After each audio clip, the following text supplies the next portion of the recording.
said to the volunteer secretaries, I'm conscious of the first Sunday being kind of long, so I'm going to make my sermon a little short. Stephen, is that you? Okay, I'm praying for you and your brothers. We were praying, and I'm going to young men in my family. I'm praying.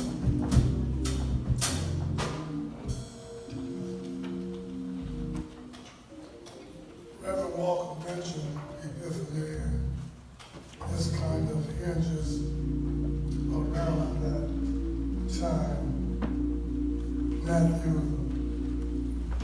the second chapter, just a couple of verses, 13 and 14. After the wise men were gone, an angel of the Lord appeared to Joseph in a dream. Get up, flee to Egypt with the child and his mother. The angel said, stay there until I tell you to return, because Herod is going to search for the child to kill him.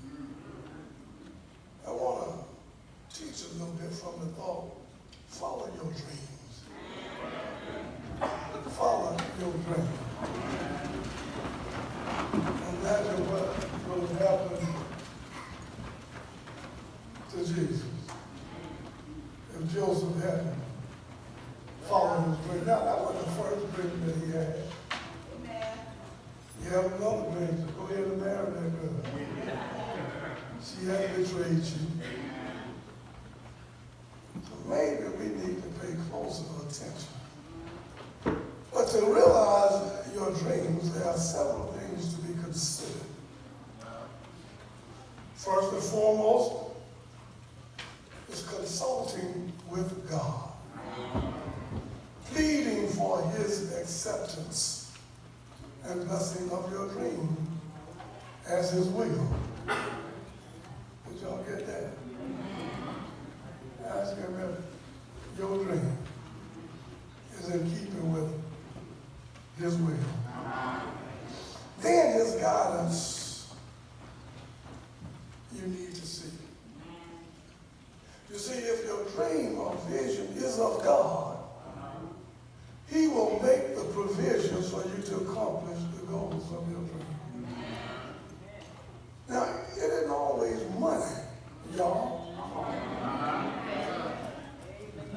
that he will provide, but that which is actually needed to achieve.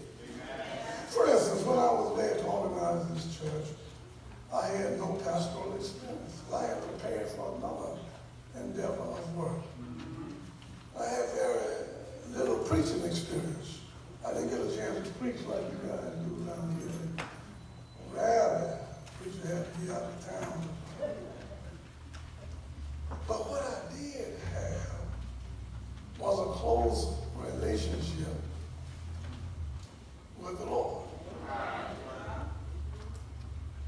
Just as the 12 original disciples, I too had vast experience in another field. Those initial disciples were fishermen, herdsmen, tax collectors, but not prophets, priests, or potentates. I had experience in administration as well as other occupations, but not very much in ministry. And none as a pastor, but God.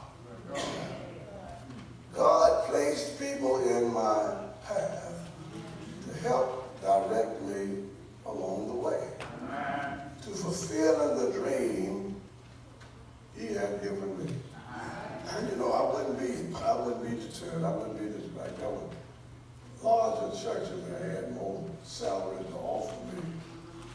As the pastors were beginning to retire, Frank Jones and Mr. said, they both invited me to come and give them a couple of Sundays a month, and they would at least recommend me as the next pastor. Dr. Roberts, at least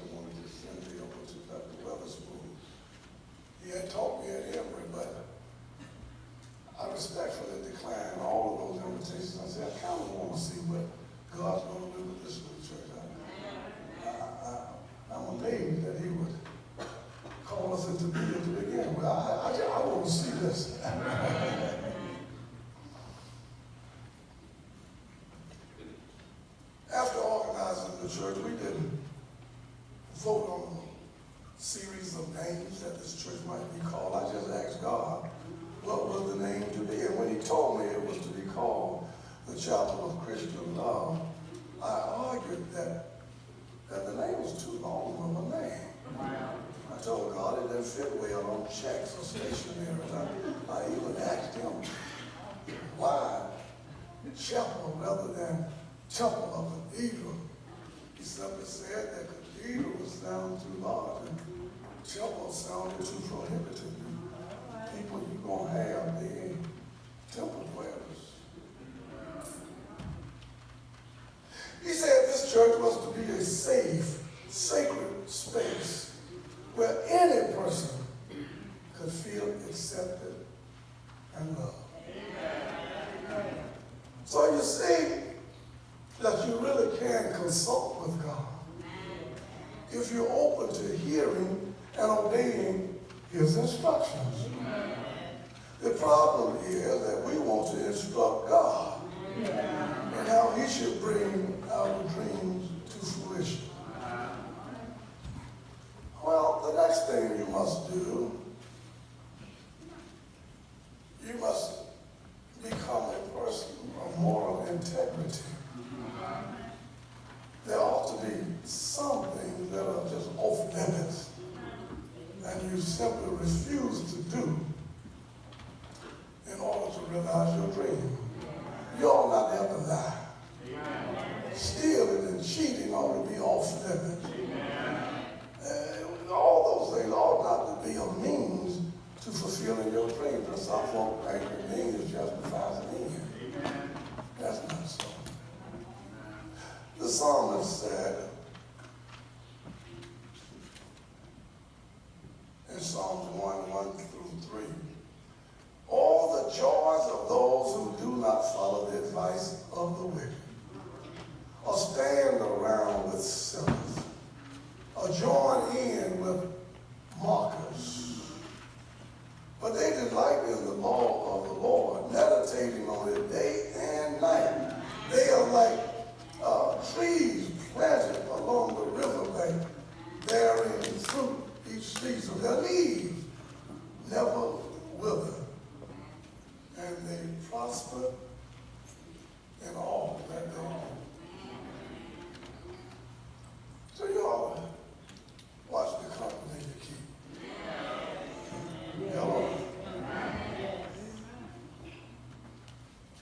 You see, everybody ain't for you. Everybody wasn't for Jesus when he was walking around, and he told them to. He said, everyone that says unto me, Lord, Lord, they ain't trying to go to heaven. In fact, he told some folk, y'all follow me so you can get some more of that free food I give you. That free medical care. Yeah. And some of us are doing the same thing. We just want his blessings of stuff to be made available. Well, the next thing you should do is sit down and make a plan as you pray about just how you will succeed in realizing this dream. Personally, I want to now complete a book on sermons. I must make a plan as to how I am to succeed in this endeavor. I often use the excuse that I'm too busy to write, to exercise, or some of the other things I need to prioritize. And what has been your excuse for not achieving your dream? Some will say, I'm too old, or I'm too young. Others will say, I don't have the resources or the means to underwrite this dream. You need to know that when God gives you a vision, he will make a way out of no way to fulfill that dream. He will provide the means. When he gives a vision, he'll make the provision. The journey begins with the belief of the assertion found in the following scriptures. If you can believe this, for I can do everything through Christ who gives me the strength. That means you got to believe in yourself.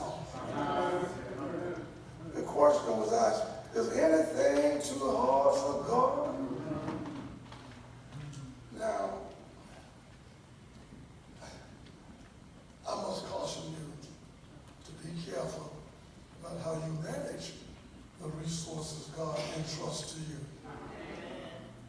You must discipline yourself to be a good steward of the blessings God sends your way. Always honor God with the first dollars you spend. The wisdom letter tells us in Proverbs 3:9-10, honor the Lord with your wealth and with the best part of everything you produce. Then he will fill your bank accounts, and your refrigerator, and your cabinets. They will overflow with all kinds of good stuff. Good wine, good bacon. Yes, your success is inextricably tied to your obedience to the instructions found in the Word of God. You must begin to honor God with what you have. And begin now to honor God with what you are willing to share with those in need. It occurred to me, as we for years have been taking the birthday monies we give to Jesus and buying new hymnals and Bibles. Of course, the folk don't always appreciate it. They'll break the spine and heart be falling out. And I don't know why they do that. But then it looked like we might not need too many hymnals and Bibles. And the Lord reminded me, but if that is for me, anything you do for one of the least of these,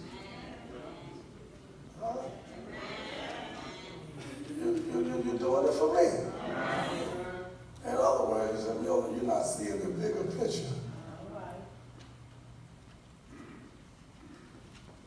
Stop looking for reasons to fail. You may not be aware of it, but some of you sabotage your success because you're not sure you deserve to succeed or that you can handle success. Stop looking for reasons to fail. Jesus said it's based on your faith. According to your faith, he said, so be it unto you. And I learned a long time ago that a journey of 1,000 miles began with one step at a time. The writing of a novel begins with one page at a time. Getting out of debt begins with paying off one deal at a time. The losing of excessive body weight begins with 1 pound at a time. Stop making excuses and get started today. Sit down and write out the dream you want to fulfill. Don't go telling everybody what you're trying to accomplish. Again, realize that not everybody wants to see you succeed. Oh yeah, there are many who want you to do well, but not as well as they do. Even some in your family. Now we open this sermon with Joseph, Jesus' earthly father, receiving instructions in a dream. If you read the devotional, the word for you today, you have discovered a 4-part devotional about another Joseph, an ancestor of Mary's Joseph, who also had a dream. A few things I noted from those 4 installments, 4 days about dreams, where that sometimes you will have hard trials and tribulations on your journey. The devotion for January 1st reminds us the dream God gave Joseph, Jacob's boy, sustained him through experiences that would crush many of us. Amen. He was resented by his family, repeatedly tempted by his boss's wife, being thrown in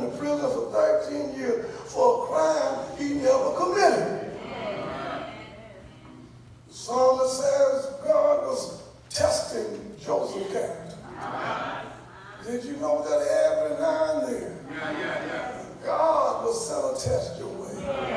If anybody can sing how great thou art, when you get it blessed on both sides, front and back, it's easy to say how great thou art.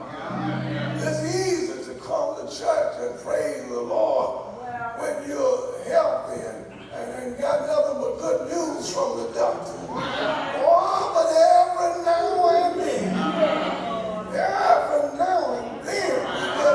a diagnosis that brings a bleak prognosis and look like things may not work out so good. And God wants to see how you respond then. Every now and then, our friends get few. A spouse walks away from you. Baby's daddy go into hiding. God wants to see how you will respond. Oh, yeah. Songwriter declared in times like this, we need a Savior. In times like these, we need a friend. Oh, my brothers and sisters, how will you stack up when your test comes? Day 2 of the word gives 3 conditions you must meet in order for your dream to be fulfilled. You ought to go and read them for yourself. Day 3 points out the fact that opposition often comes with family.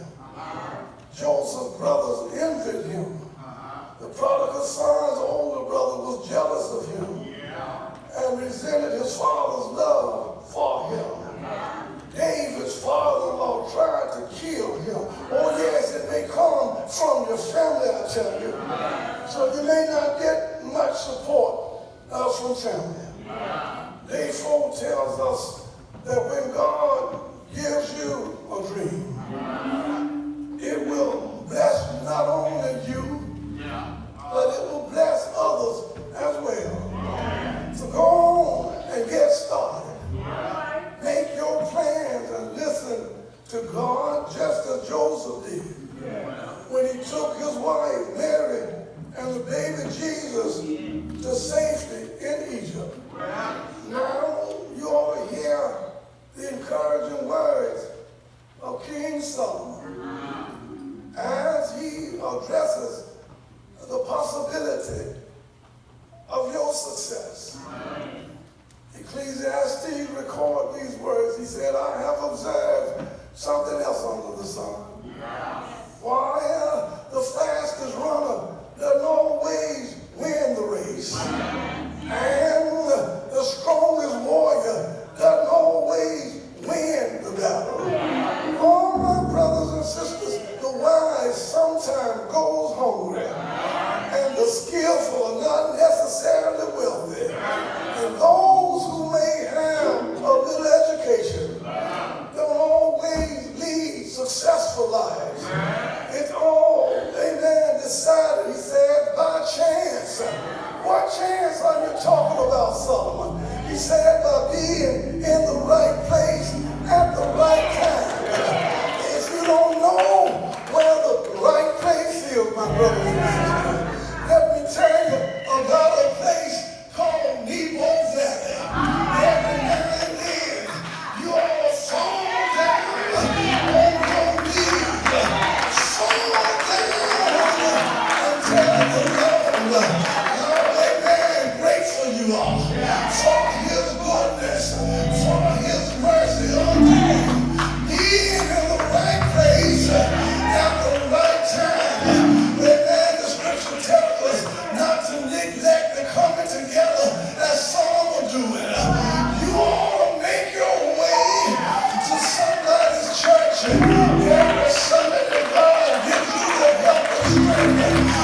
keys to her house. She said, I'm moving back to Americas. I want you to have my house. Do whatever you want to do with it. She didn't tell me what to do with it. She said, I believe you have passed the test of your character.